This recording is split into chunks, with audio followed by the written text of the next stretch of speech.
오늘 여러분과 함께 나눌 주제는 당신이 하나님을 더 깊이 알지 못하는 3가지 이유입니다. 신앙생활을 하면서 우리는 누구나 하나님과의 더 깊은 관계를 원하고 갈망합니다. 그러나 때때로 아무리 노력해도 하나님께 더 가까이 나아가지 못하는 것처럼 느껴질 때가 있습니다. 기도하고 말씀을 읽고 예배를 드리는데도 불구하고 영적으로 더 깊어지지 못하고 답답함을 느끼는 이유가 무엇일까요? 오늘은 그 원인과 해결책을 찾아보려고 합니다. 첫 번째 이유는 바로 우리의 바쁜 일상 속에서 하나님의 음성을 듣지 못하는 것입니다. 현대 사회에서 우리는 매일 수많은 일에 시달리고 있습니다. 아침부터 저녁까지 바쁘게 움직이고 일을 하고 가족을 돌보며 많은 일들을 처리합니다. 이렇게 바쁜 일상 속에서 우리는 하나님과의 시간을 충분히 갖지 못하고 있습니다. 하나님의 음성은 조용하고 부드럽게 우리에게 다가오지만 우리는 그 음성을 듣지 못할 때가 많습니다. 왜냐하면 우리의 일상 속 소음과 분주함이 하나님의 말씀을 가로막고 있기 때문입니다. 하나님은 언제나 우리 곁에서 말씀하십니다.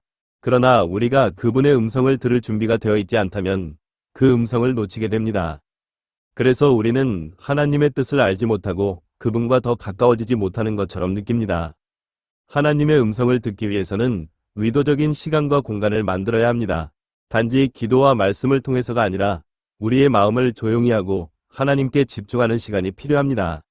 통상 우리는 보통 기도나 말씀 묵상을 통해 하나님의 음성을 듣는다고 생각합니다. 실제로 성경과 기도를 통해 하나님께서 우리에게 말씀하시는 것은 분명한 사실입니다. 많은 신자들이 성경 말씀에서 깨달음을 얻거나 기도 중에 하나님과의 교감을 느끼면서 하나님께서 주시는 인도를 경험합니다. 그러나 때로는 기도와 말씀 읽기 자체만으로 하나님의 인도하심을 깊이 느끼기 어려운 순간도 있습니다. 우리가 기도 중에 말을 많이 하거나 성경을 읽으면서도 다른 생각들로 인해 집중하지 못할 때가 그렇습니다. 그래서 마음을 조용히 한다는 것은 이런 순간에 하나님께 온전히 집중하는 또 다른 방법입니다. 이는 내면의 분주한 생각과 감정을 내려놓고 하나님께 집중할 수 있는 상태를 만드는 것을 뜻합니다.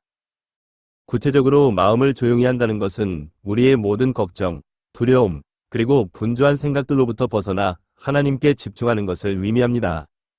이는 기도와 말씀을 포함한 신앙생활에서 매우 중요한 태도입니다.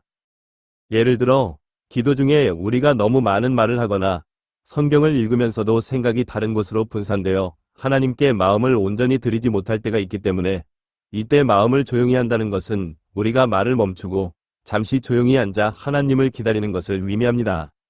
기도에서조차도 하나님의 음성을 듣기보다는 우리의 생각을 전달하는 데에만 집중할 때가 많습니다.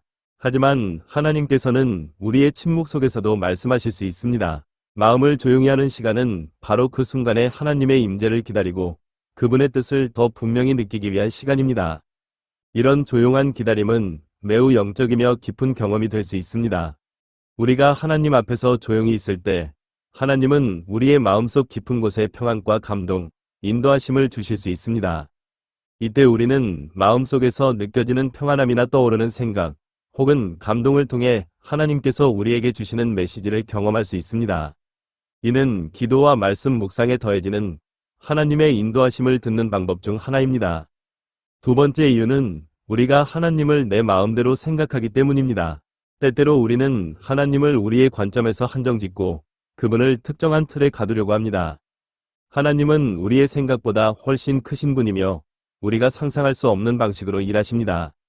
그러나 우리는 종종 우리의 기대나 생각에 맞지 않는 하나님의 행동을 이해하지 못하고 그래서 하나님을 더 깊이 알지 못하는 경우가 생깁니다. 예를 들어 우리는 하나님께서 우리가 원하는 방식으로 응답하지 않으시면 실망할 수 있습니다. 또는 고난과 어려움 속에서 하나님의 뜻을 이해하지 못하고 그분이 멀리 계신 것처럼 느낄 수도 있습니다. 그러나 하나님은 우리가 이해할 수 없는 방식으로 일하십니다. 그분의 계획은 우리의 계획과 다르고 그분의 방법은 우리가 상상하는 것보다 훨씬 더 크고 깊습니다. 하나님을 더 깊이 알기 위해서는 우리의 고정된 관념을 내려놓는 것이 필요합니다. 우리가 하나님을 내 뜻대로 이해하려는 태도를 버리고 그분의 주권과 뜻을 온전히 신뢰할 때 하나님께서 더 깊은 진리로 우리를 인도하십니다. 신앙생활에서 하나님께 대한 우리의 기대를 내려놓고 그분의 뜻을 받아들이는 훈련을 해야 합니다. 하나님은 우리가 알지 못하는 방식으로 역사하시며 우리는 그분의 계획 속에서 더 큰 진리를 발견하게 될 것입니다. 세 번째 이유는 우리의 죄와 상처가 하나님과의 관계를 가로막기 때문입니다. 하나님과 더 깊은 관계로 나아가지 못하는 가장 큰 장애물 중 하나는 바로 우리의 죄와 내면의 상처입니다. 하나님은 거룩하신 분이시며 우리는 죄로 인해 그분과의 관계에서 멀어질 수 있습니다. 우리의 죄는 하나님과의 깊은 교제를 방해하고 영적으로 더 가까워지는 것을 가로막는 장벽이 됩니다. 또한 우리 마음속에 있는 상처나 미해결된 감정들도 하나님과의 관계를 어렵게 만들 수 있습니다. 상처는 우리가 하나님을 신뢰하지 못하게 만들고 그분의 사랑을 온전히 받아들이지 못하게 합니다. 과거의 아픔이나 용서하지 못한 마음이 남아있을 때 우리는 하나님께 전적으로 나아갈 수 없습니다. 이런 경우 우리는 먼저 죄와 상처를 하나님 앞에 내려놓아야 합니다. 회개와 치유는 하나님과의 관계를 회복하는 데 중요한 열쇠입니다. 우리의 죄를 진심으로 회개하고 내면의 상처를 하나님께 고백할 때 그분은 우리의 모든 아픔과 죄를 치유해 주십니다. 성경에서는 자백하는 자는 용서받고 치유될 것이라고 말합니다. 우리가 하나님 앞에 솔직하게 나아가면 그분은 우리를 회복시키시고 다시금 그분과의 깊은 관계 속으로 인도하십니다. 결국 하나님과 더 깊은 관계로 나아가기 위해서는 우리의 죄와 상처를 처리해야 합니다. 회개와 치유의 과정을 통해 우리는 하나님과 다시 가까워지고 그분의 사랑과 은혜를 더 깊이 경험할 수 있습니다. 이 세 가지 이유는 우리가 하나님을 더 깊이 알지 못하는 주요한 장애물일 수 있습니다. 그러나 중요한 것은 이 장애물을 인식하고 하나님의 도우심을 구할 때 우리는 하나님과의 관계에서 더 깊은 성장을 경험할 수 있다는 점입니다. 결론적으로 첫째로는 바쁜 일상 속에서 하나님의 음성을 듣기 위해 우리의 시간을 하나님께 드리는 것이 필요하고, 둘째로는 하나님을 내 마음대로 제한하려는 시도를 내려놓고 그분의 크심을 받아들이는 것이 중요합니다. 그리고 셋째로는 우리의 죄와 상처를 회개와 치유를 통해 해결함으로써 하나님과의 교제를 회복하는 것이 필요합니다. 하나님과의 더 깊은 관계를 원하신다면 오늘부터 이 세 가지를 점검해 보세요. 하나님께 더 집중하는 시간, 그분의 뜻을 신뢰하는 마음, 그리고 죄와 상처를 내려놓는 회개와 치유의 시간이 우리 모두에게 필요합니다. 하나님은 여러분과 더 깊은 교제를 원하시며 그분의 은혜는 언제나 열려 있습니다. 하나님께 나아가고 그분과의 깊은 관계 속에서 새로운 기쁨과 평안을 경험하시길 바랍니다.